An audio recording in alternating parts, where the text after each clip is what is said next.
আসসালামু আলাইকুম এভরিওয়ান। এই যে আমাদের বাসার রাস্তা, মেন রোড যেটাকে বলে, এই তো বাড়ির ভিতরে যাইতেছি। এই যে এই যে কলার বাগান আমাদের, কত সুন্দর বাগান, বন্যায় একদম ভেঙে গেছে। এই যে আমাদের পুষ্করণী, আমাদের পুকুরে অনেক মাছ ছিল, বন্যায় ভেসে গেছে। এই যে আমাদের ট্রলার, মাছ ধরার নৌকা, বোট যেটাই বলে। এই যে আমাদের গরুর ঘর, এই যে আমাদের সামনের পুকুরটা,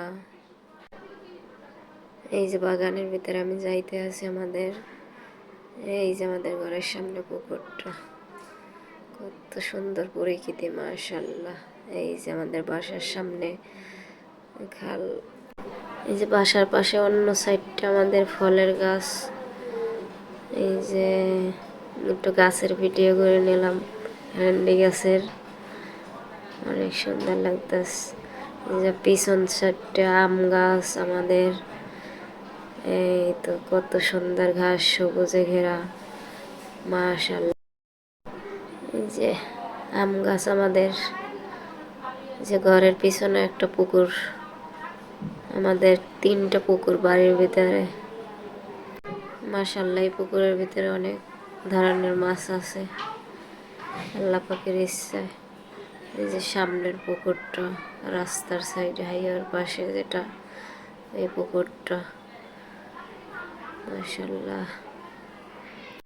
আসলে আল্লাহর সৃষ্টি কতটা সুন্দর, গ্রামে গেলে বোঝা যায়, এটা শহর থেকে কেউই বুঝতে পারবে না।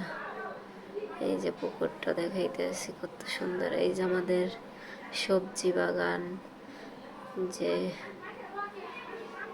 এই যে বেগুন, বেগুন ধরছে সবজি গাছে। বেগুন গাছটিতে আগেও বেগুন ধরছিল, এখনো ধরছে। এই যে আমাদের বাসার সামনে আলু লতা, এই যে আমাদের বাসা। এই যে পেয়ারা গাছ বাসার সামনে, অনেক পেয়ারা ধরছে গাছে। এই যে কত সুন্দর লেবু ধরছে, অনেক বড় বড় লেবু, অনেক লেবু হয়েছে, মাশাআল্লাহ। আল্লাহ চাইলে অনেক কিছু পারে। লেবু গাছটা একদম ডালপালা চলে গেছে। এই তো ডোবা গাছ আমাদের ঘরের সামনে, ডোবা হয়েছে, অনেক মিষ্টি খেতে, অনেক মিষ্টি, পাকা পাকা ডোবা হয়। তারপরে এই তো আমি একটু হাইটে ভিডিও